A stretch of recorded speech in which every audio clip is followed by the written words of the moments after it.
Hello, happy Saturday.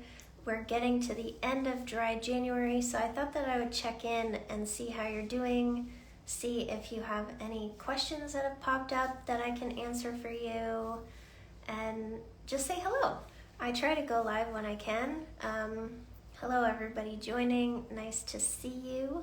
Please let me know if you have any questions that I can answer. While I'm waiting for questions, I can tell you about some cool stuff that I'm working on the podcast. So yesterday's episode was all about why some of us ruminate on emotional experiences and we can't redirect past them. So that's out now if you want to listen to that. But Monday's episode is going to be all about non-alcoholic drinks. So I'm going to weigh like the pros and cons. So I have 3 pros of NA drinks and 3 cons of NA drinks to share with you. So listen to that on Monday. And then I'm also working on an episode about ghrelin, the hunger hormone. And my scientific consultant that I work with found some very cool information. We talked about it a couple days ago. So I'm excited to work on that episode this weekend. Any questions that you guys have, just put them in the comments and I'll stay on as long as there are questions. So first one, what do you recommend for people who want to keep going into February? I would recommend getting some kind of support so the thoughts of being cured don't get you. I'm running a very small February group for people that romanticize drinking or think about moderating and trick themselves into it. So it's already half full, but that's gonna open up to the wait list tomorrow. So if you go to my website, soberpowered.com, you can get on the wait list for that if you click on sober coaching. I also have a community. We just had a meeting this morning. It was actually really productive and emotional. So you can join my community. But I would say just do something because those thoughts are going to come for you. Your mind's going to be like, you did 31 days. If you really had a problem, you wouldn't be able to do that. Clearly you're cured. So support is like a shield that protects you from those thoughts because you think about your support system before you drink. So I hope that answers your question.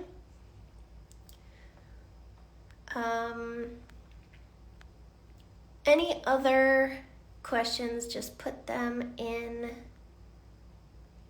the comments. Why don't I get as excited about going on a night out as I used to when I was a drinker?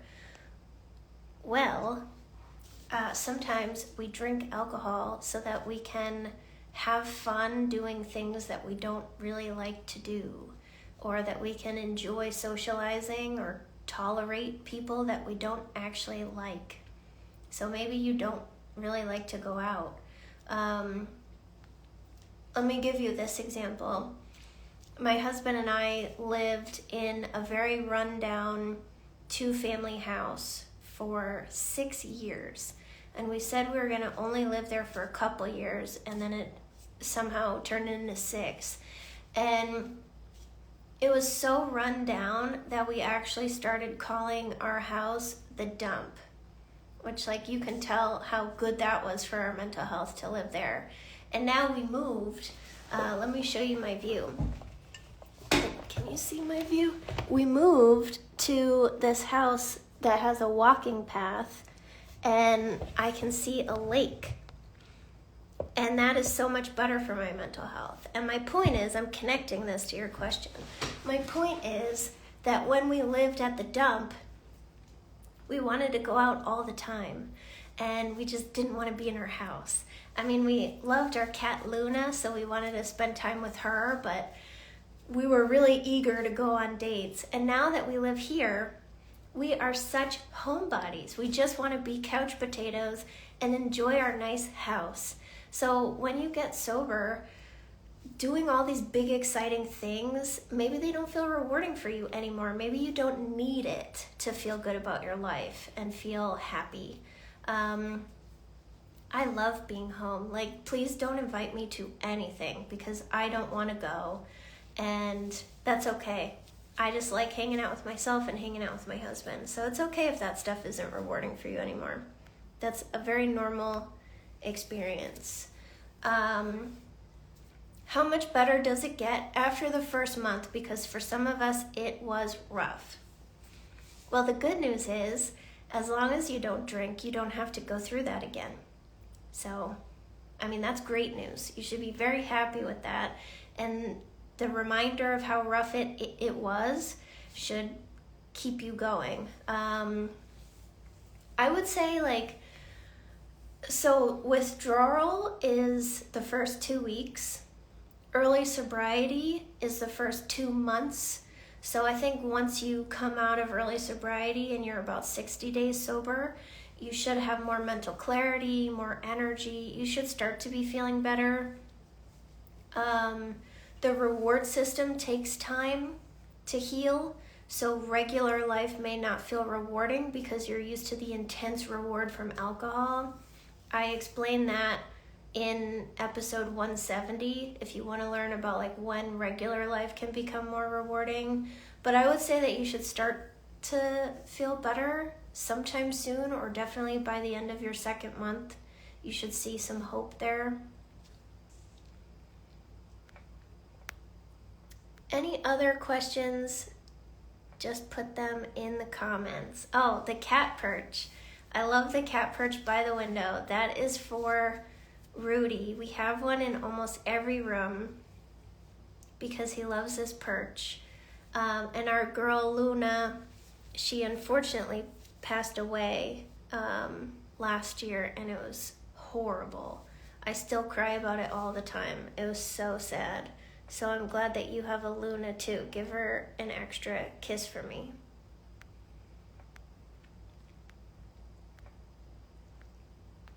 Day 70 here and finally starting to feel better. Congratulations, that's amazing. And thank you for sharing that to give hope to the people that maybe aren't feeling better yet.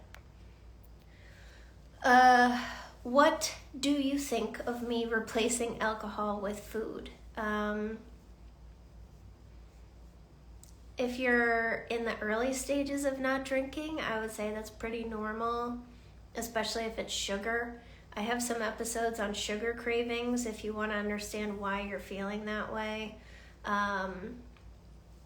But I think food is also rewarding and comforting, and we can use food when we're bored or when we're stressed to kind of not deal with the actual problem, the boredom or the stress or whatever it is. So if it continues and it starts to bother you, I would talk to a therapist about it, because eventually we do have to deal with things. But it's up to you without more information. That's all I can say. Any advice for answering the question, why aren't you drinking? I have a whole episode on that. If you go to my website and you click on the free stuff tab, you scroll all the free stuff, there's a category that's sober holiday episodes. And that's all the episodes that are like how to answer the question, why aren't you drinking? Stuff like that. So, but I just say, I don't drink anymore. I'm taking a break. I'm not in the mood. I feel better without it. Something like that. I would really avoid making it negative. Like, oh, I was feeling so bad and now I feel better. Because then that invites the question of like, oh, why were you feeling so bad then? Or I really would say, please don't give an excuse, because then people are going to find a solution to your problem. So if you try to give an excuse like, oh yeah, I have to drive, I can't drink, then they might say, oh, just stay over, or I'll drive you home, or they'll suggest you take an Uber, and now you have a new problem. And you might be tempted to say, like, you're on antibiotics or whatever. That's nobody's business. Nobody really cares. Like, we care more than anybody else. And that's what you have to remember. My resting heart rate went down 15 beats per minute when I quit drinking. Mine did too. My blood pressure dropped. If you want to learn more about that, listen to episode 17 of my podcast, Alcohol and the Heart. I should probably write down all these episodes that I'm referencing so that I can put them in the show notes for you guys, so that you can listen. But yeah, alcohol makes your heart beat faster, and we don't realize how bad we feel all the time until we quit and we start to feel better. So that's amazing. You must be feeling great. How long should night sweats last after you quit drinking? I have an episode on that too, on like how long withdrawal lasts. It's episode 38. But for me, my night sweats lasted for like 3 weeks. And yeah, you're right. Everybody is different. Everyone will have a different experience. But once you get past the night sweat stage, it's over. So use that to propel you. And if you want to learn why you're having night sweats when you quit drinking, listen to episode 38. Any other questions? Anyone else craves sweets? Basically everybody. I explained it in episode 41 of my podcast, but sweets are rewarding. We are used to the big dopamine spike from alcohol, and now we don't have that. And now natural rewards don't feel very rewarding. So sugar is the next easiest thing to get a boost. So that's why we crave sugar. You'll see some misconceptions in the sober community that like alcohol is made of sugar or it turns into sugar. Those are not true, and I break that down and explain more about it in episode 41. But craving sugar is so common. I had it really bad, and then I ended up taking a 30-day break from sugar, and I talked about that in episode 165 if you want to hear about my journey. Sorry you guys, I had COVID in December and my voice has never recovered, ever. I'm constantly having to clear my throat and it sucks. And I'm wondering, like, when am I going to have a normal voice? Because I talk for my job. Like, my podcast, I just talk all the time.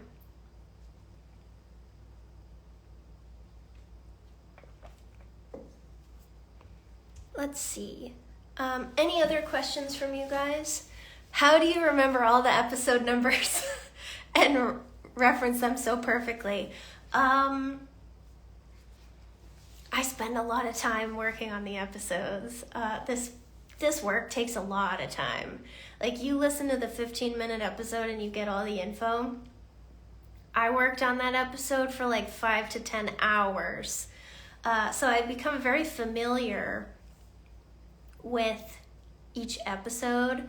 I don't remember every single one, but I know almost all of them. And I think I'm just so used to referencing them over the years that I've just added more and more. And I did have an episode, and this one I don't remember. It was like 181 or 182, but it was about working memory. And when we're drinking, our memory kind of sucks. And then in early sobriety, you might feel like your memory isn't good either. But over time and with practice, you can really improve your memory. So I feel like now I have a really badass working memory. People think like I just know all this information about alcohol all the time, but I'm very good at recognizing what I need to talk about and taking that information and putting it into my working memory.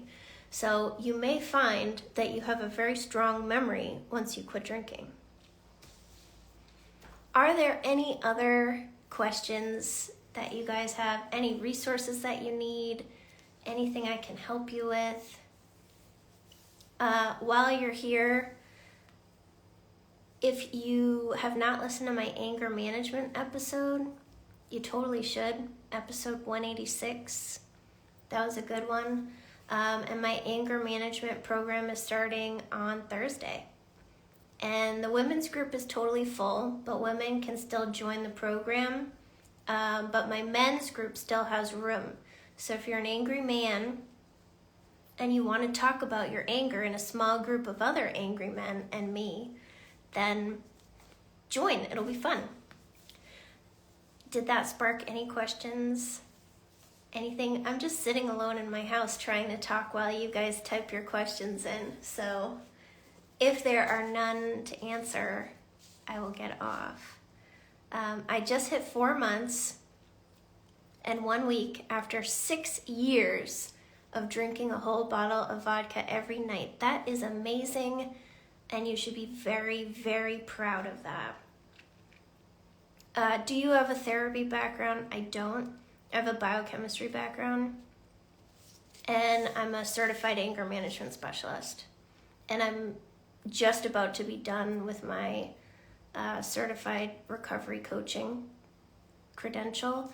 I did apply and get accepted. I was considering going back to school to become a therapist, but then I didn't think that I would be able to continue doing my podcast and everything that I currently do and go to school and get my master's in therapy at the same time. And plus, I'm still paying off my first master's. So I just didn't think that it was a good idea.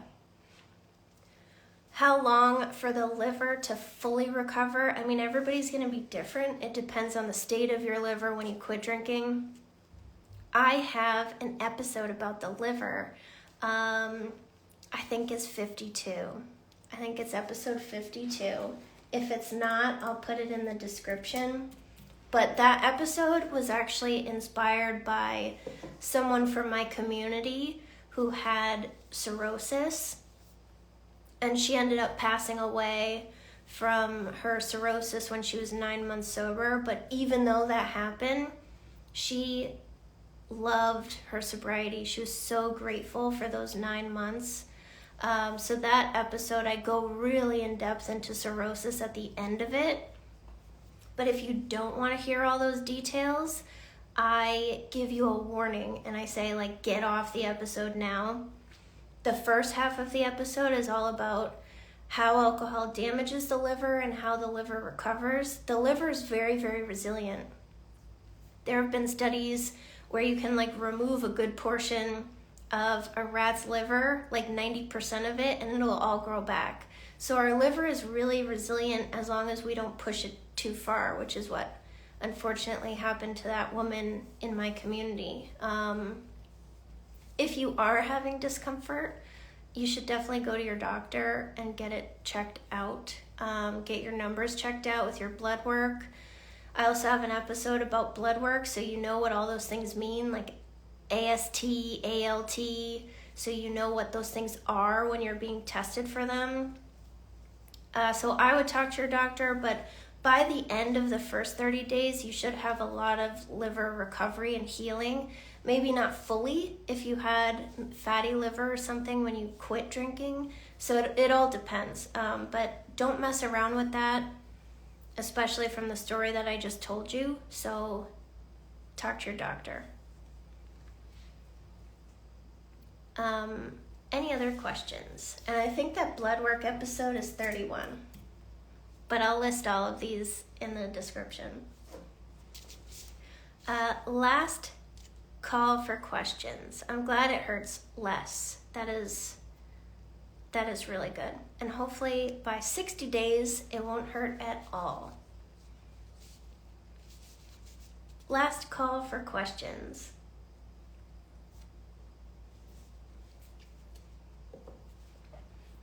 Anything else on your mind? Anything that you want help with? I'm giving, if you don't know, I have 1,000 things that I do for work, but my side hustle is I'm a chemistry professor. Thank you for joining at 5 a.m. I'm really glad that you saw the notification. But I am a chemistry professor and I'm giving my students a test on Monday.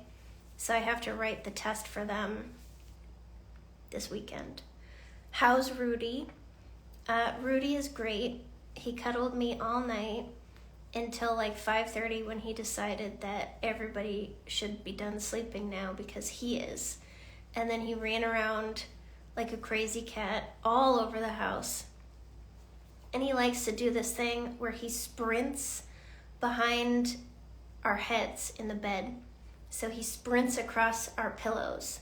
And my husband was sleeping with his arm, and Rudy scratched like all the way down his arm because he sprinted over it. He was pretty crazy this morning. Now he is peacefully sleeping. But yeah, he is a sweetie. I like how much you guys like him. What are your plans for the future? Podcast and life. My podcast is growing very quickly right now. I actually hit a really cool milestone this morning that I've never hit before. So I'm feeling very proud of that. I'm going to keep building it, keep working. Maybe Dr. Huberman will have me on his podcast to do a follow-up episode about alcohol. That would be cool.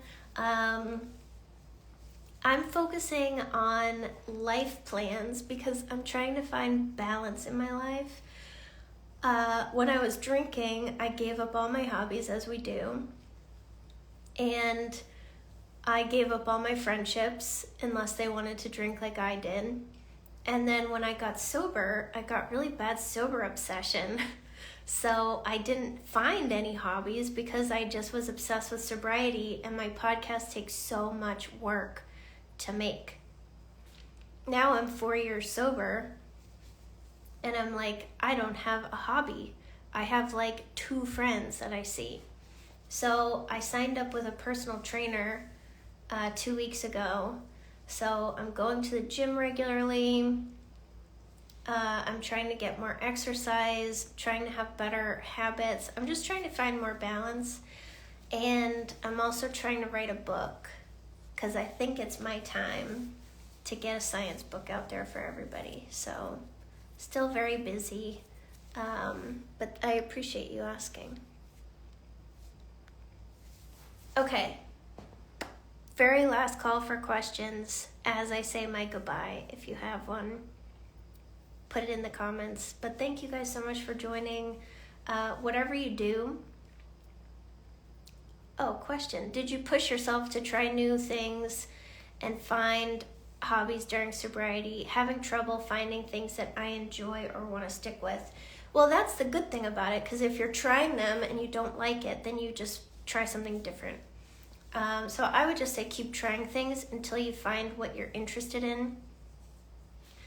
But you will eventually find something. I did not push myself to find new hobbies, actually. I just worked and thought about sobriety all the time. And that's something I'm doing right now. I'm trying to find better hobbies. So I don't have any wisdom for you, but I think you're doing it right. I think you're trying things and you're seeing what you like and what you don't. And so far, maybe it sounds like it's all things you don't really like, but that's good information to have. Now you don't have to try those things. You can try something different. I'm always for like taking a class, going to the gym, learning a language, taking swimming lessons, doing something like that where you have an appointment and some accountability.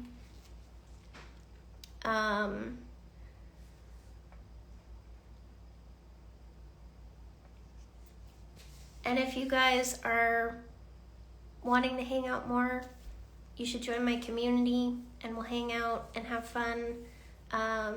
Info for everything you want is on my website. And if you're an angry man, I want you to join my anger management. I have a lot of angry women and I need more angry men. And if you are an angry woman, you can still join too. So all that is on my website. And thank you guys so much for joining.